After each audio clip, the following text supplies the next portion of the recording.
Hi, guys. This is Rich Harrington, and welcome to the Mind Your Own Business Show. We are going to be exploring a great topic today. We're really glad that some of you can join us live.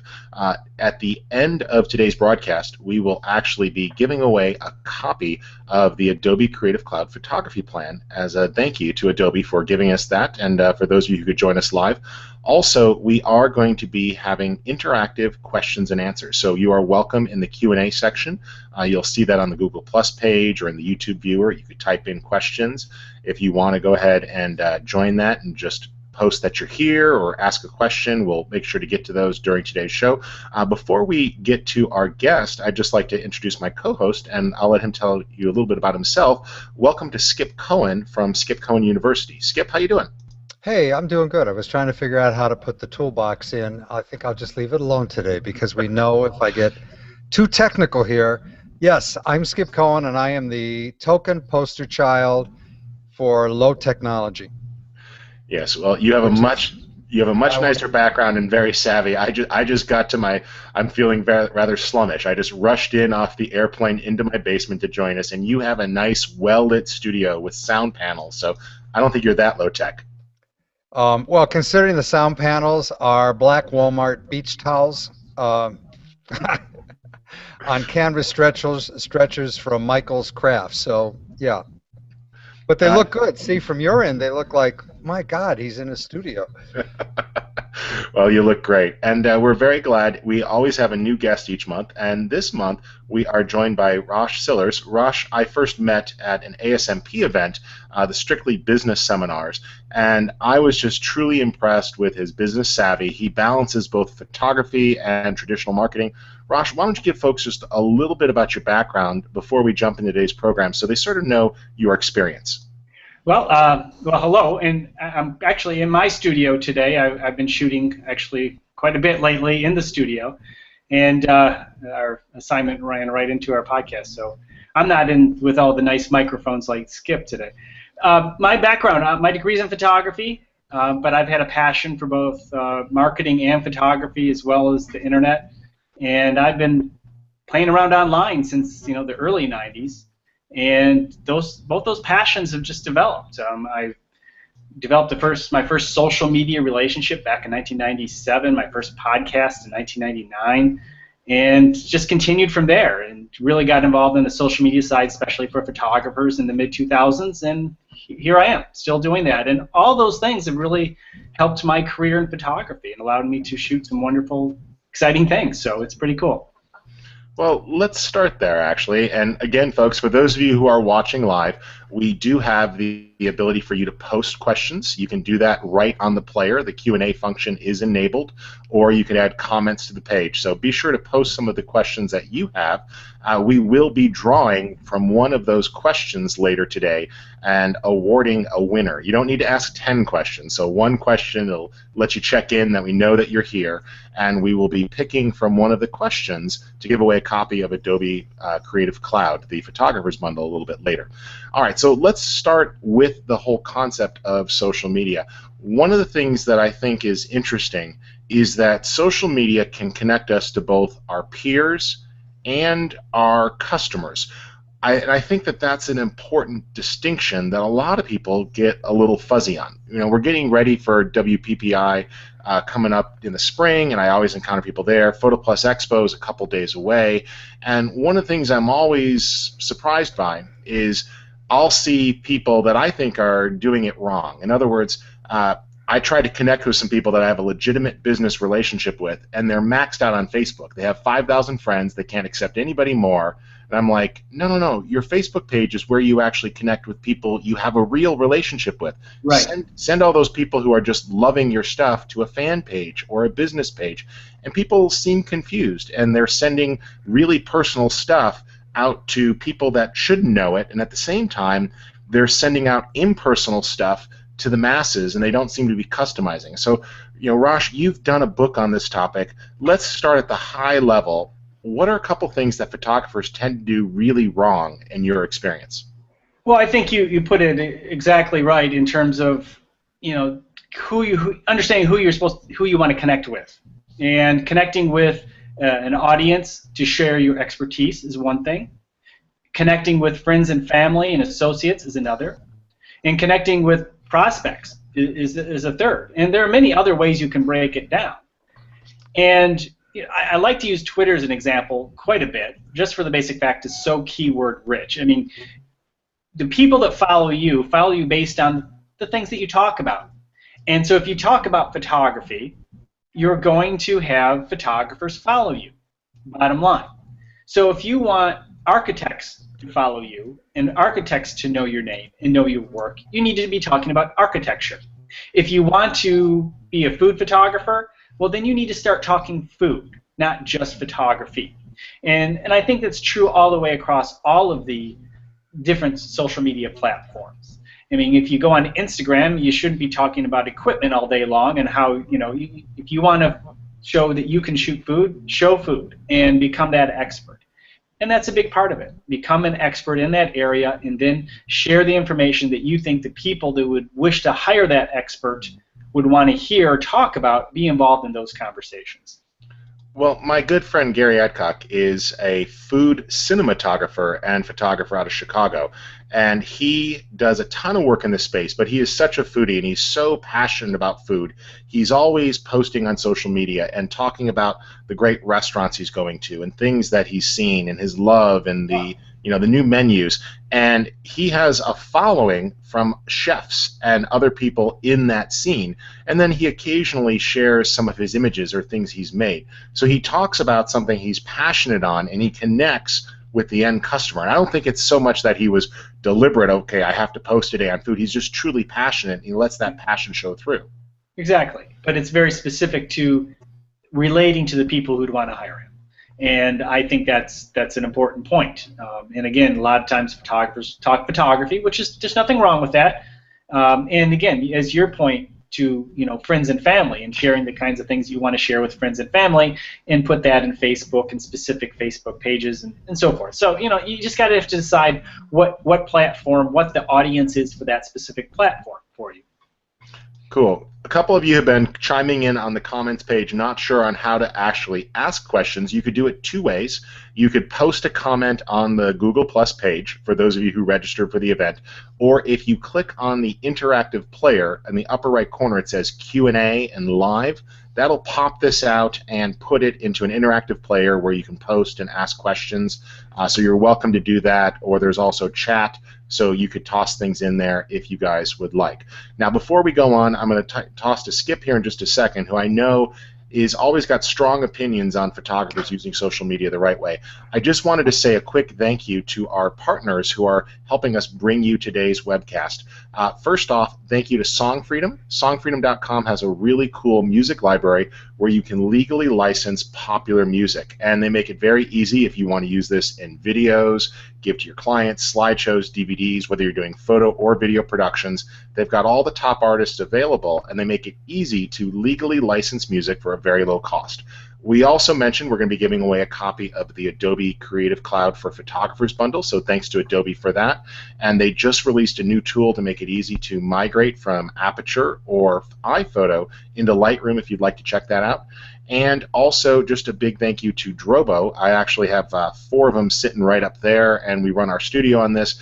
Drobo is focusing on the photography community again. They want your feedback, and they're doing a great job of having a ton of storage products available for photographers. All right, let me toss you over to Skip. Skip, what's something on your mind that you'd like to explore with Rosh on this topic of using social media effectively?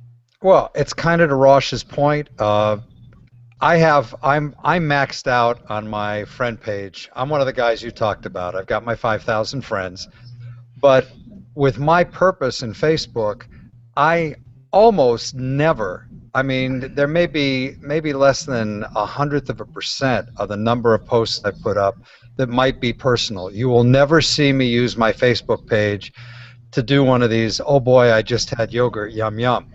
It's all related to marketing, it's all related to business.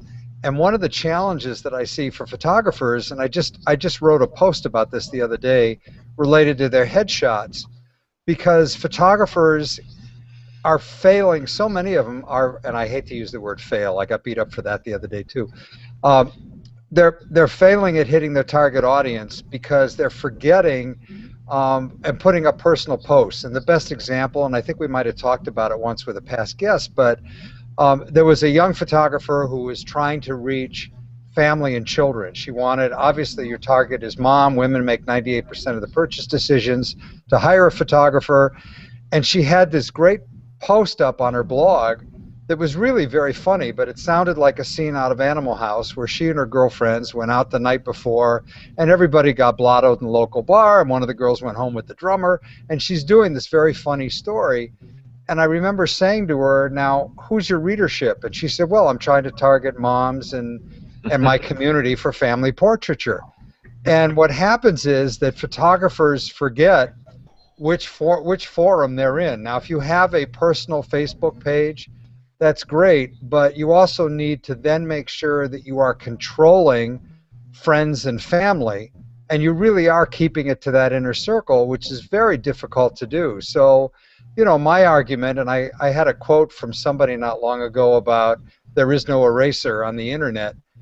You want to be careful of what you post. You want to remember who your target audience is, and you want to stay on point with your general topic. There's nothing wrong in getting personal, but when you start to get into an area that's going to make your target audience either uncomfortable or you know it's going to shut them off, especially, I mean, one of the things last week was let's clean up our headshots on Facebook. If you're a photographer and you're using your page to present yourself as a professional, then for God's sakes, get something better than that selfie that you took.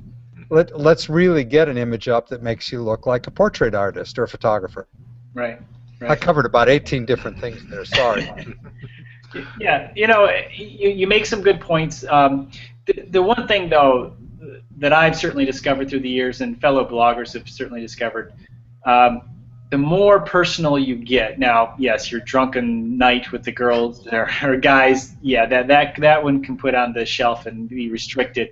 But, you know, really some deep stuff about you and the struggles you've gone through and how you approach things on a personal level versus just telling people, versus just saying this is what you should do, being the professor in the front of the room. Nothing wrong with that. Believe me, probably most of my work is like that.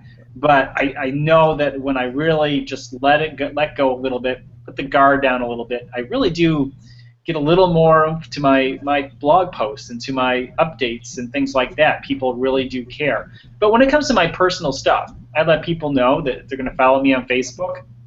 That's pretty much going to be friends and family. That's, you know, once in a while I'll throw a blog post up there, things like that. But I keep Facebook to friends and family for the most part.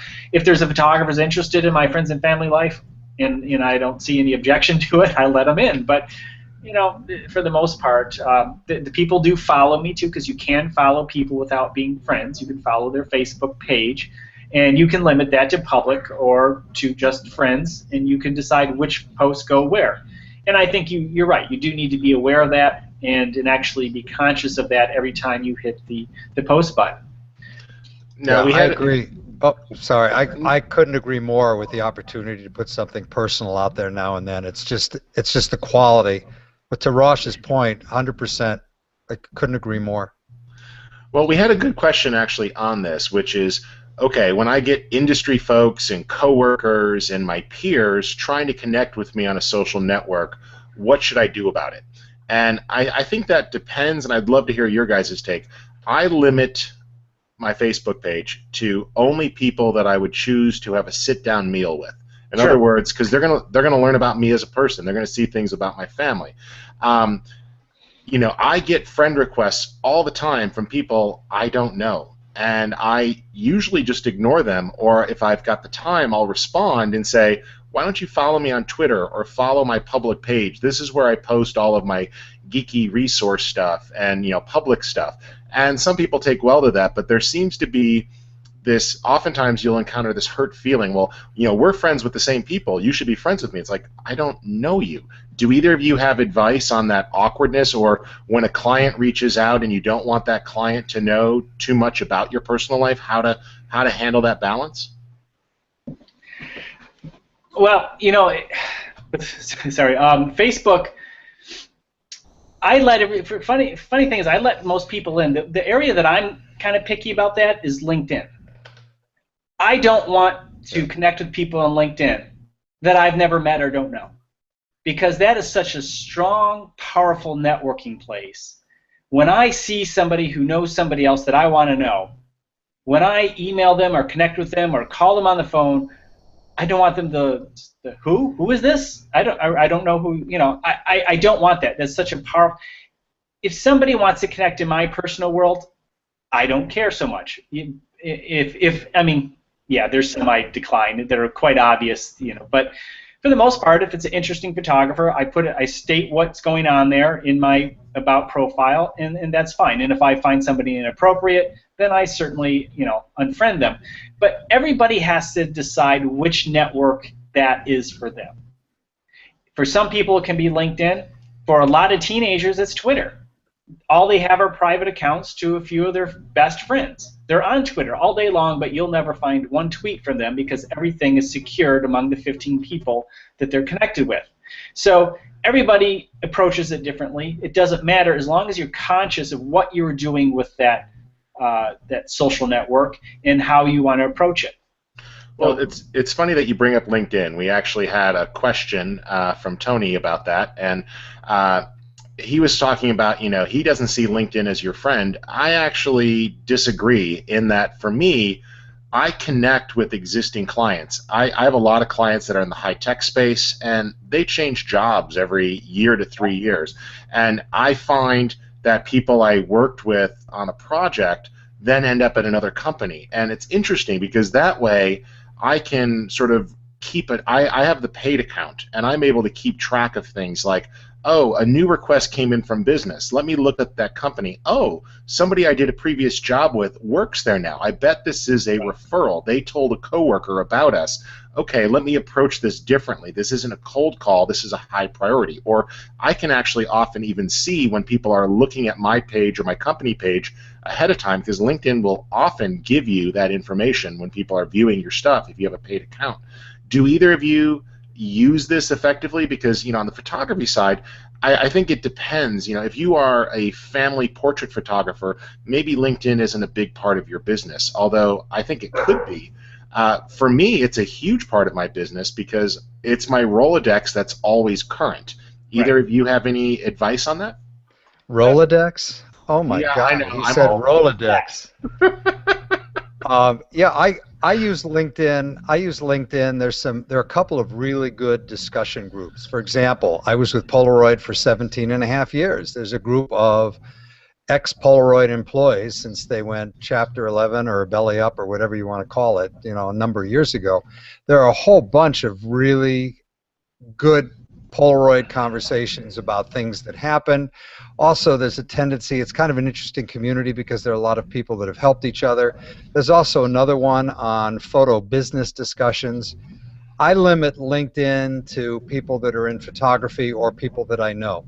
So I don't have a problem. I may not know them, but if they're a portrait artist or a wedding photographer and I can see that in their bio, I let them in, and I use it more for business. I have noticed that there's a much higher standard of discussion in LinkedIn that is much stronger than I see when the discussions get going or get going out of control in some of the Facebook forums or even some responses to things on Twitter. So I like LinkedIn, but I use it very sparingly and almost more for research.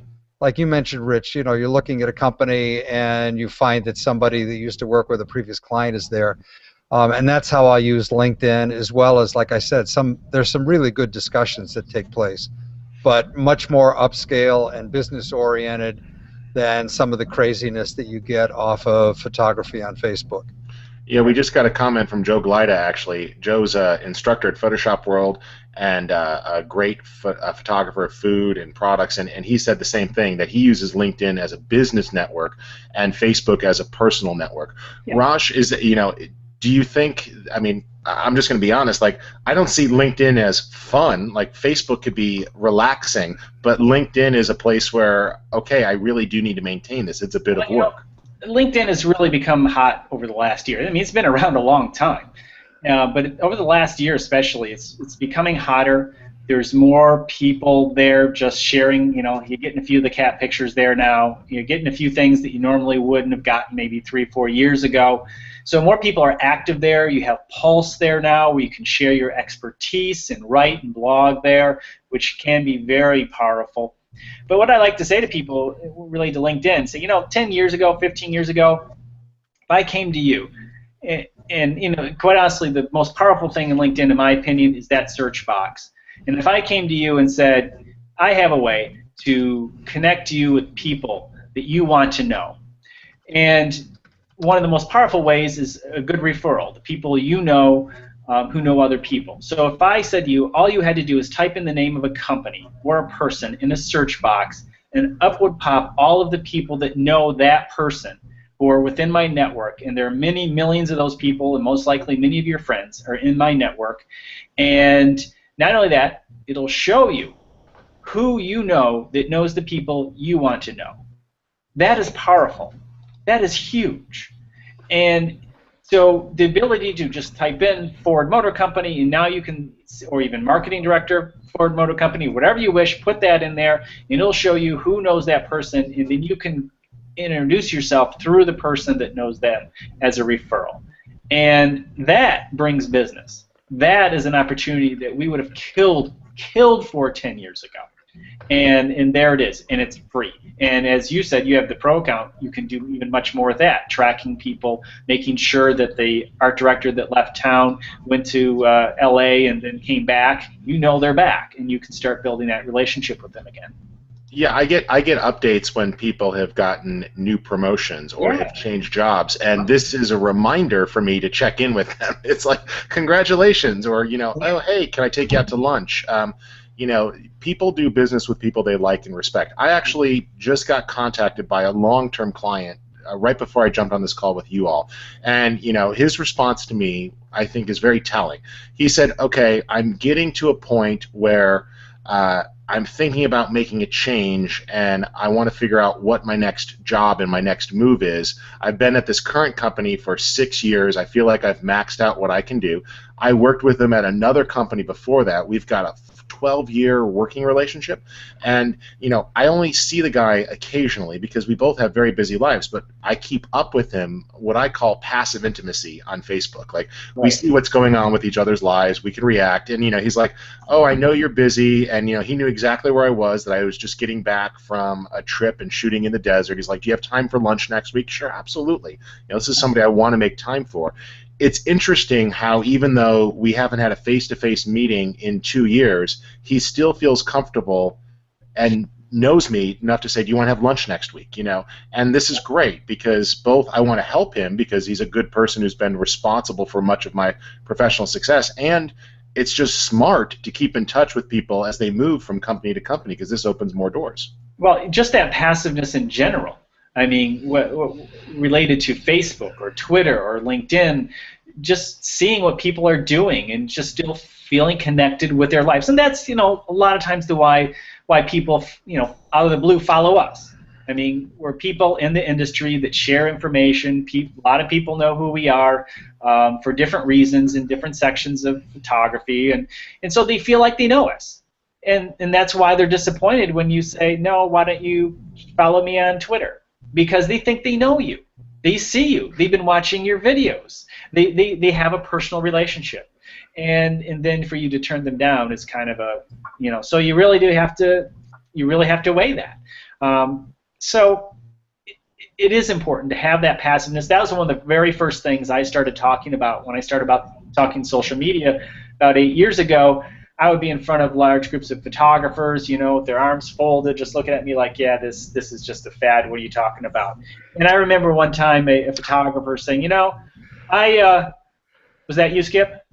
Sorry. It might have been. Were you in the front row there? No, I was not. Oh, okay. No, I remember a photographer in the front row once just saying, I'm looking up at I was showing an example of Facebook at the time. It's like, I see this guy, Joe. He's riding across town on his bike. He's like, I don't give a you-know-what about Joe. And I looked at him and said, you don't have to. But I do, because Joe's an art director. And I now know he likes bike riding. So I have a topic of conversation that I can share with him next time I run into him at a meeting or see him at the agency. I have new topics that we can share and discuss and deepen our relationship. And as we deepen that relationship, he trusts me, he knows we have some commonalities, just might want to throw a little more work my way. Yeah, I mean, Skip, what is your thought here? This idea of getting to know our clients. Well, there's a new secret weapon here. This is it. What's that? I'm having an absolute ball with social media because I'll be talking to somebody on the internet or somebody, usually it's out of frustration, where somebody puts up a post that says, maybe it's time I should go back to my day job, and we've all had those days. This is a very intense industry, especially when you're caught in the perfect storm between the economy over the last few years and the changes in technology. And what I love with that secret weapon, there are probably a half dozen times a week, I will actually pick up a telephone and I will call the person that I'm having a conversation with to social media, because that's the social side. In the same respect, I happen to love it when somebody says, hey, I'm going to be at, and good example is PPE the end of this week. Are you going to be at PPE? Yeah, I've got a full schedule, but I'm going to be at the top of the escalator at a certain time because I'm meeting somebody else there, just to meet somebody and shake their hands. I love it when you can combine the two venues. We've got this social media, internet, that we're all out wandering around cyberspace, but being able to actually meet somebody who you've been talking to for a long time, or better yet, Chris Fox and I manage a forum on Facebook. We've never met. He's in Australia. I'm here. Probably a couple of months ago, we actually did a Skype call on video. And it was so much fun because we have become friends. And Rosh is right. These people see you. They know us. They've been talking to us. We've been talking to them. And you just don't really make the final connection until you visually can see them, or even better, be able to shake their hands. You make a good point, Skip. I mean, it's amazing how often we'll go to another part of the country and someone will hear that you're coming. And they say, hey, Right. You want to have a beer? Yeah, you want to have a burger? And it's like, yeah, and then you meet, because you've talked to them back and forth. You kind of feel like you know them too. And you meet, and then after that, that bond gets stronger. But this is something that couldn't have happened without the social media first. Yes, the bonds are stronger when you even talk on the phone or when you meet in person. I would say meet in person, then talk on the phone, Right. then the internet. But the internet quite often is the starting point, and then you build your way up, and I think that's hugely powerful. Well, to that end, there's actually a great app called Here on Business, and it takes your LinkedIn network, and when you check into a city, you could see who else has decided to self-opt and check in. So if you are traveling for a conference or an event, you could see who in your network is there, and that does open up some of that. Now, we had a couple of questions about posting and social media that I think are good to sort of address. One was from Lori, and she's saying, what's the best way to post across multiple platforms? And then another person asked about how often should they be posting. They're saying, Elizabeth was saying that she's just getting into blogging. Every day seems too often. I'm thinking once a week. I think this ties into an interesting problem, which is, and for both of these folks, I'm not picking on them, but this is becoming, it's a chore. And so I tend to blog almost every day, except when I'm busy. And even then, on Photo Focus, it's coming out every day because we're cooperatively blogging. We're putting out 2 or 3 posts a day. Skip, you have the same benefit on your site where you've invited other people and shared your audience. I am checking in on Facebook every day and interacting with my best friends and colleagues, not because it's a task, but if I get busy, I uncheck. It seems to me that people are saying, okay, I have this to-do list, and how often do I have to do it to get results? Right. Rosh, why don't you tackle this? Because I don't want to say they're necessarily doing it wrong, but doing it a set number of times or putting out a set number of posts isn't going to get you results, is it? Right. No. Here's a few secrets. First, one, and I think you've kind of alluded to it there, Rich, is that, you know what? You can step away. See, a lot of times people say, I have to blog every day, and then they skip a couple days and say, oh, I failed, I can't do this, I give up. No, just start again. Just start again. And the thing is, here's the big secret. When you step away, nobody misses you. I know that sounds bad, and it sounds funny, but it's true. I step away for a while, nobody misses me. But when I come back, we're right back. It's just like seeing an old friend from 20 years ago. You just start off where you were, that relationship was before, and it's the same thing on social media. Now, obviously, if you're gone for 6 months, and maybe hopefully somebody inquires, but but the reality is you can step away. And here's the other secret to as well. A big part of social media for me is the SEO, search engine element, because all those social elements and all those ways that are connecting to my websites and all that stuff has pushed me to the top, which makes it easy for me to be found, which leads to more work. That is huge. That's a big part of social media behind me. But a big secret to success in social media, as well as SEO, is activity. Obviously, quality activity does play a role, but activity. So everyday blogging is probably your best bet. Twice a day is better, 5 times a day. But if all you can do is once a week and you're comfortable with that, do that. But you do need to be active. You need to be active on a regular basis. But more than anything, be consistent as possible.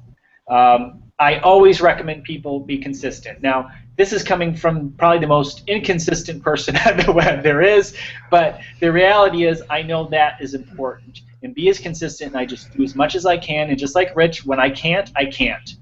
And I step away, and when I can, I do, and I crank it out. Skip? Consistency is absolutely at the top of the charts. Now, I actually, and I'm curious how you and Rosh feel about this, I actually will say to photographers, if you're not going to post at least twice a week consistently, then don't start your blog yet. And I really believe that you've got to have that consistency. And I usually recommend like Tuesdays and Thursdays. I also recommend, there's a question of people always ask, well, how big should a post be? And in my mind, it's 200 to 400 words is the ideal post. You can definitely go over that if you've got a following and if you've done it in bullet form and it's got good content. But there's no question that content is king. The other piece that I see on a regular basis that's a challenge is photographers seem to think that their blog posts have to be live that day. Or if they're portrait photographers or wedding photographers, you will see them feeling like they've got to post every client they photograph. They've got to put some images.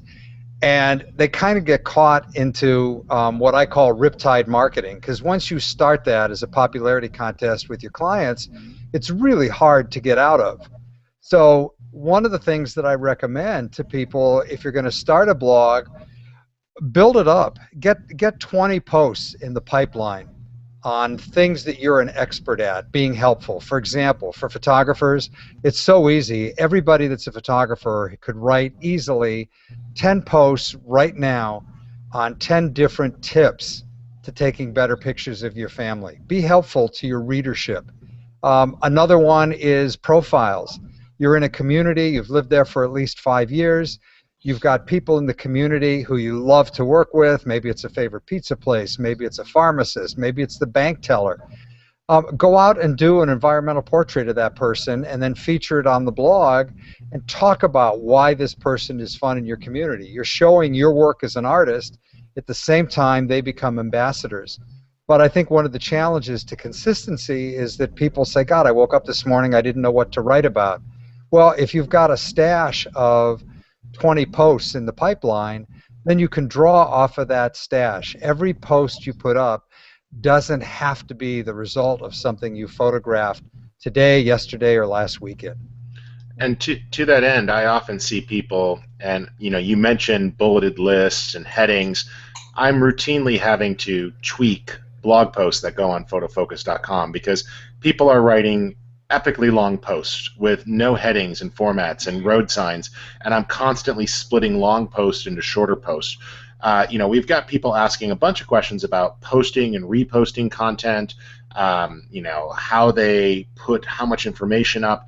I think the trick here is to think about, people's attention spans have gotten shorter, so 1 or 2 good images with a good solid paragraph or 2 of thoughts is going to convey a lot. Don't do a 10-part list. Let me say this, though. It depends on what your focus is. If you are trying to go for your direct clients and connecting that way and your subscription followers, okay, that's great. If you want the attention of the almighty Google, though, you really do need to be looking at about 2,000 words. Easy. I mean, Google loves those words. And yes, your photos mixed in. They love a good page with multimedia, video, images as well, and a lot of good headlines and subheads. Like I said, break it up. Break it up into a bunch of subheads. You know, you can just write a paragraph or two under each subhead, as long as it's all under the same, you know, general topic. But if you really want to get their attention, that's where you have to go. And when I launched a new website this summer for my new marketing company, and I start off with a bunch of pages with about good 2,000 words plus on them. Some were only 1,500, but the point was as much information as I could put out on them. And I'm already ranking strongly in the metro area, and actually even nationally for some of the key topics. And the site is only 4 or 5 months old, but that's because of the length. And Google considers that a very big key in terms of you know, where to play. So what I often will say is, look, you know, look for your competition, and if they have 900 words, put 950 in, you know, and it will make a difference. Okay. Well, to that end, we had some questions that are sort of related to this higher level. We're going to get to those in just a second. Just a reminder, for those of you who are watching live, you are welcome to post questions by either clicking the Q&A button on the player, or you could post questions on the Google Plus page. We're trying to get to as many of those questions as possible, so we appreciate you guys chiming those in. We will be doing a drawing in about 15 minutes for a copy of the Creative Cloud Photography Plan from Adobe. We'll be drawing from those questions randomly one of the winners' names, so we appreciate you guys watching and chiming in live. And also just a quick thank you to the folks over at Drobo and SongFreedom who are helping us bring you today's live webcast. All right, so one of the questions that are popping up is we have some people asking about building a following. So we have an example of someone saying, I'm a fine art photographer, I want to build a Twitter presence. And another person commenting on how they feel that maybe Facebook isn't as active as it used to be. Let's take it specifically to attracting new clients. One of the things that I have found most useful is to post work and samples of work and talk about projects that I want to be doing more of, by focusing not just on everything we do, but on the stuff that I want to be doing more of. Like, I'm posting more about time-lapse. I'm posting more about our spot work and our higher-end work. And not that I don't love all of our clients, but I'm trying to focus on some of the bigger projects that I want to grow. Rosh, you have anything, Skip, you know, ways to attract new business based on what we're posting and, you know, gaining a following for what we want to be known for? Well, I think that you hit it right there with the fact that, just going back to our previous conversation, you know, putting things out there related to the people you want to attract. So if you want to shoot more architecture, then you need to put more architectural work out there and talk architecture. You know, the following comes as you develop that expertise. And the more people that consider you the expert, it really compounds in itself over time. And you need to continuously build that and reach out to other people too. You can't just sit there and expect the world to come to you. You need to go to the world too. It is a two-way conversation. That's why it's called social media. So just posting stuff isn't social media. Social media is when you post stuff and people comment and you comment back, and then you go to their stuff and comment and they comment back, and there's communication, real-time communication going on.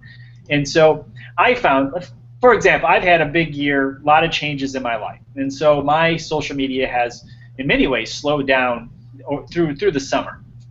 And I thought, wow, you know, what do I need to do to pick things back up? So I just literally say, okay, time is now. And I got back to the routine that I had maybe a year ago before all the changes in my life, and I kind of slowed things down.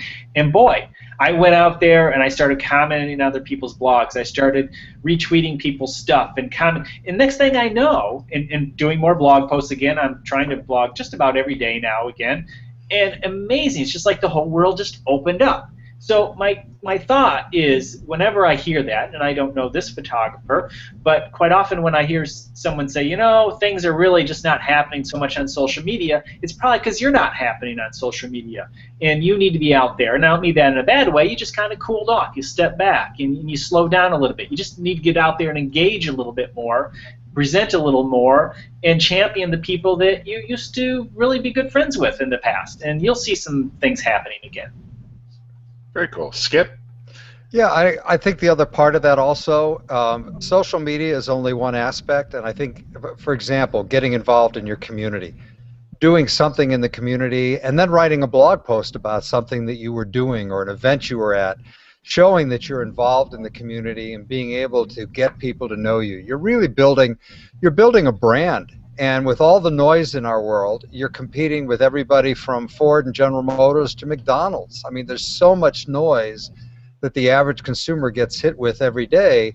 And if you're looking to build that following, then to Rosh's point, it is conversational. And sometimes, I have to admit, sometimes it's hard. I've got something I want to share in a whole bunch of different forums, and I put it out there, and it's sometimes it's too much of a one-way street, where I haven't gone in and spent enough time in that forum. So it has to be a conversation. And like I said, getting involved in your community, that's why I love the idea of a series of blog posts, especially for photographers, that starts to profile people in their community, that shows your work and at the same time shows your involvement. A pet photographer could do pets in the community. There's so many different things you can do to show that you're active in the community, and utilize your blog to share a little bit about who you are, what you believe in, and what you love about photography. I find that one of the best things to blog about is really to start listening to your current customers and your current prospects. Yeah. What questions are they asking you? And then answer those questions on your blog. That'll keep you busy. Now, one other thing that I want to throw out is, you know, everybody is talking about, you mentioned good SEO coming in. One opportunity I think a lot of people miss is targeting communities and sites that they should be involved in. So, you know, Rosh, you're involved in ASMP. I'm an ASMP member. These are real-world things, but there's an online presence there where people can interact. Skip, you have communities for your Facebook group for Skip Cohen University. We've got Facebook, Google+, and you know, these groups where people can interact, and we routinely at Photo Focus pick people's photos out of our social media communities and profile them on our website. And some people are shocked. They're like, you're doing a story about me? Yeah, your work is good. We're always looking for fresh work. I think a lot of people are afraid to put themselves out there or participate in these communities, and we routinely put the spotlight on folks, and then they get a website like Photo Focus with, you know, 15 million reads in a year pointing back at their website saying, check out this person's work, all right, because they're active in the community. So, you know, it's one thing to be in a member of 30 different online groups. We get people who request. We set our groups to request to join, meaning that it's a moderated group, and if people act like trolls or they're rude or they're spammy or all they're like me, we kick them out.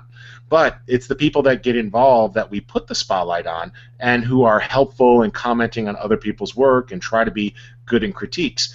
How can people utilize, whether it be an online website like, you know, Skip's or mine, or even the local newspaper to get attention, you know, using traditional media to boost your presence through social channels? Well, that's a good question. There are a lot of different ways you can approach this. You know, I do think that, and I think even Google pays attention to this a little bit too. Your online and offline presence, and you know, being in the newspaper, sharing your work in a public forum some ways, and it's being reported some way, somehow. You know, being in the public where somebody could discover you in a new, different direction, maybe even blog about you. It's a tough question because not everything translates, but I do think you do need to have a well-balanced profile when it comes to your marketing, as well as your social life, and as well as just promoting your company as a whole. You can't be a one-trick pony. You do need to have be mindful of where you are promoting, not just everything that opens or wiggles. You do need to think about it, but if Pinterest is a great place because it's a very visual location and you're getting good feedback, be there. But if you can also be a member of your local newspaper in some way, if you cover events, I've done a lot of trade through the years. I don't do as much media as I used to. Here's a good way to kind of explain how I approach it, and then I'm going to let it go because I'm obviously not I'm grasping here and there. I don't do a lot of media. I do all I used to do was media, but I have one magazine. It's a Michigan magazine. It's a business magazine, and I do the covers and the feature story every month. And on those covers are always a CEO, a politician, the governor, the mayor, the CEO of this company, the CEO of that company, and now my portfolio is full of those names, and that's very helpful. But people also recognize my name offline too, and that still, I think, translates. That combination has been very powerful. Okay, somebody save me. No problem. Well, we had a question similar to that, and do you feel participating in old media, things like contest or the local newspaper, is effective, or are you giving away your art? That came from Sam and Skip. I'll let you comment on this more. I think, I'm more generous in my local community, so I'm more likely to give away my work or do things that are going to be seen by people in my geographic area of influence than I am to just put my stuff all over contest sites all over the internet. Well, I think you've got to be generous. I think you've got to be supportive and helpful. I mean, Rich, you mentioned something a minute ago. I mean, I've probably in the last 6 months, there have probably been images from at least a dozen photographers who I didn't know, but they were outstanding images that they posted. And I do a thing called a profile spotlight. And it's just 1 or 2 sentences about that person and sharing that particular image. And I'll call them first to make sure it's okay. So there's the phone again, and there's that personal contact. But it's kind of amazing because with every single one of them, they will always say the same thing. I can't believe you're going to profile my work. I'm just a little guy. And what I think everybody forgets is that this industry is made up of hundreds of thousands of little guys. Yeah. And that's where some of the most cutting-edge creativity comes from. That's where some of the new ideas come from. And I guess my point to all of this is when you are sharing an image, if it's not one of your very best images, don't share it. Put up work that you're proud of. And I always say to people, ask yourself, if this is the only image I could show, would I get the job? Would I get hired? Would I hire myself because it's so good? And I think it's when you share that work, you never know when somebody that has spotted a particular image online is going to contact you, and that's where these friendships come from. I mean, Rosh and I can't remember how we met, but Rosh and I did a podcast, I don't know, 1.5 years, 2 years ago. Yeah. On social media and on being supportive of the community and being involved. So I guess I got into the same rut that Rosh. Somebody saved me. I don't know where I'm going. I got you. I don't know where I'm going anymore. I'm going to change the topic slightly, which is we confuse people a little bit, and welcome to the world of social media where no 2 experts agree. So, people are like, well, Skip said 200 to 400 words is fine, but right. Rosh said 2,000. I want to do what Skip said because it's easier. It's basically the reaction, but I think it's important here to balance it. And if I could just speak for both, to sort of put a button on this, and if you guys want to chime in, Rosh is taking it from the point of view of Google search, and it's important that if you want to be discovered, and that's great, particularly for people who don't already know you. Skip and I are taking the shorter posts being from the point of people that you already have a connection with, let them quickly experience. And so social media sites where you're connected to people already, this is where the shorter post and that stuff really comes into play. Your blog, you have some real-world benefits to going a bit deeper. Someone said, well, if I post a picture every day with no text, does that have any benefit to me? I think it has a benefit altruistically to people who are looking at your stuff. They might really enjoy it. But if you're not telling them the hows or the whys or even that you made this image or what was involved, they may not have an appreciation for you or your work. Well, let me give you a quick story on. I'm sorry, Rosh. No, no. I'll jump in anyway. The issue, there are a lot of photographers out there that have done 365 projects, meaning they're going to post one image every day. There was a photographer when I first moved to Akron by the name of Brian Palmer, who has since become a very good buddy and now lives in Japan. But Brian was posting an image a day, and I used to see this come up, and he was somebody new I had just met because I had moved from California back to Ohio. And we eventually wound up, not only did one of Brian's images wind up getting published in a piece that I wrote for Photo District News, but in the book Going Pro, we wound up using one of Brian's images to make the point about demonstrating that he was a photographer every day.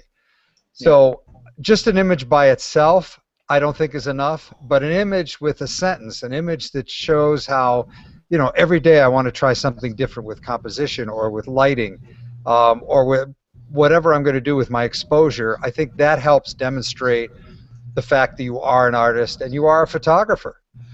An image every day will be shared. That's a good social media share. And people will share it, and you can gain a following that way. If you want to go the Google route, Google really can't read the 1,000 words that your photograph represents, so you do need those words below it. But to go back to the point of the length of a blog post, Google considers my #1 most trustworthy and best blog that I have was a project that I had about a couple of years ago called Greensprout Forum. And we posted about 8 blog posts a day, but they were all about 75 to 125 words apiece. So that was a frequency thing.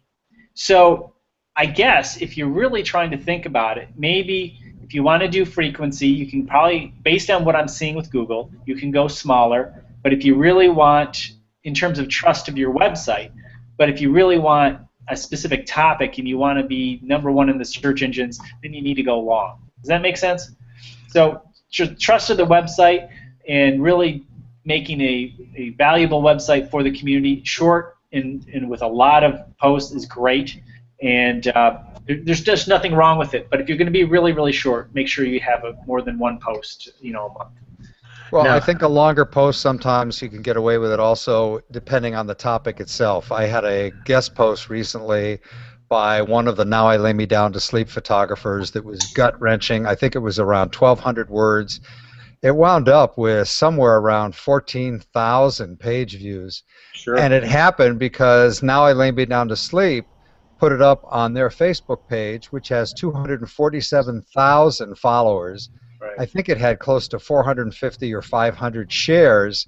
And in terms of our world, when we talk about something going viral, I don't have a dog that's gonna get a video of Molly on a surfboard or a skateboard.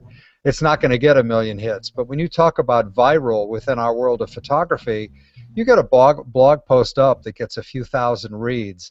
That's my definition of going viral. And sometimes, like I said, sometimes it can be topic related and who are the partners that are helping you get the message out there.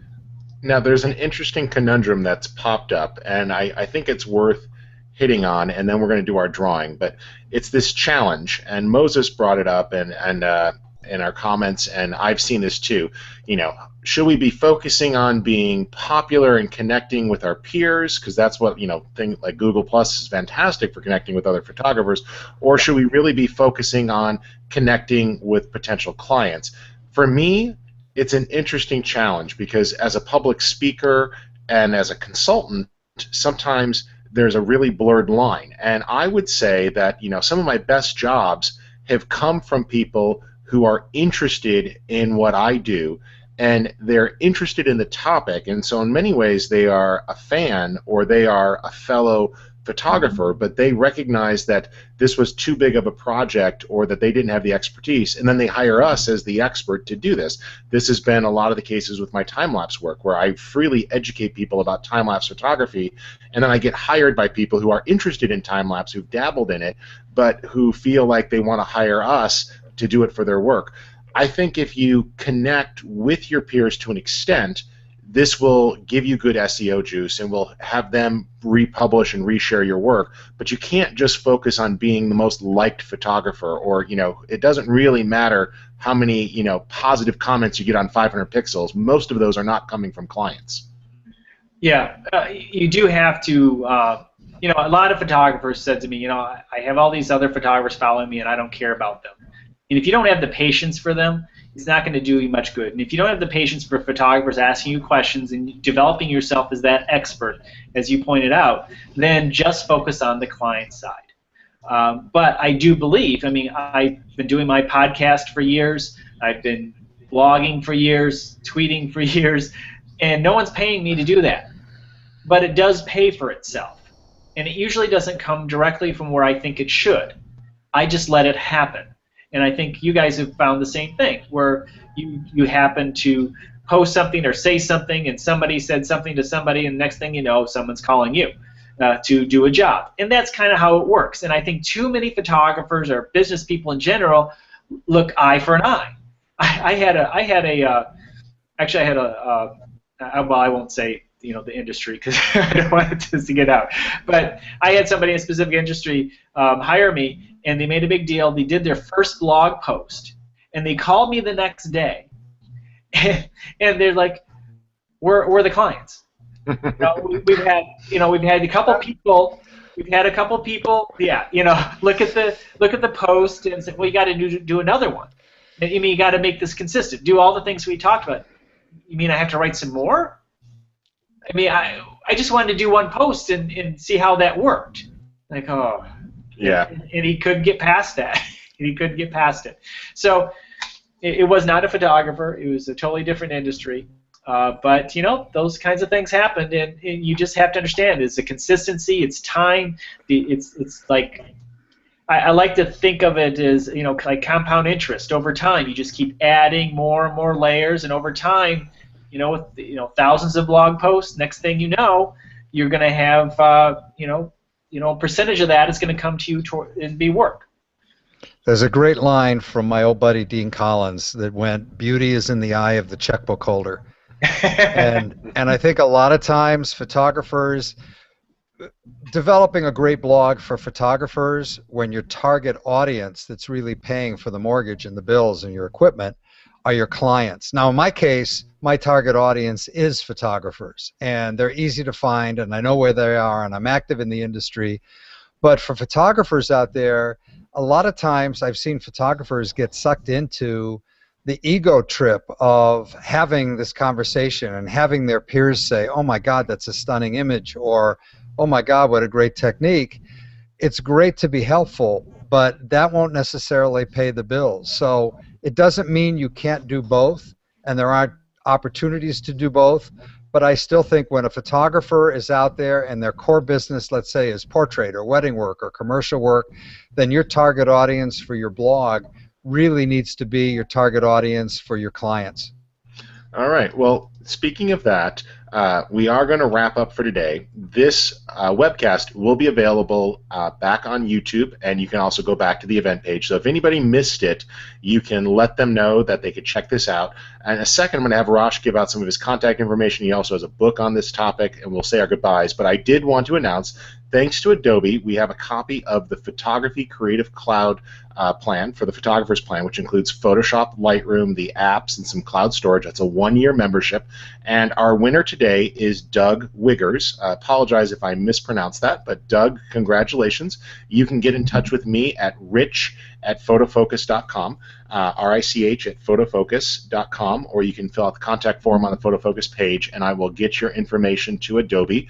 They will either extend your current membership if you're already a customer, or they will sign you up for a new plan. So congratulations, Doug. Also, a big thanks to our other two partners, Drobo, who has a wide range of storage solutions that you guys are going to want to check out, and SongFreedom if you are looking for music that you can legally use for client projects. My name's Rich Harrington. I am the publisher of PhotoFocus.com. You could catch up with me there along with our great writing staff. We have new articles, tutorials every day. Skip, where can folks get in touch with you? Everything I'm doing is on skipcohenuniversity.com. You'll find me on Facebook as Skip Cohen and on Twitter as @SkipCohen, and I always try and respond to everybody that tracks me down. Great. And Rosh, what is the name of your book and some of the resources for some of your sites that'll help folks with these topics? Lindsay Adler and I wrote a book a few years ago called Link Photographer's Guide to Online Marketing and Social Media, and you can still pick that up on Amazon. Some of the social media has changed through the years, but the concepts are still solid. So still a good book. We still hear good things from people. You can follow me on Twitter at Rosh Sillars, and my blog and podcast is roshsillars.com. Excellent. Well, thank you so much for joining us, and thanks both to Skip and Rosh. And for those of you who tuned in live, be sure to share this webcast with other folks. I think it'll be very helpful, and we'll be back next month with a new guest. Thanks again for tuning in.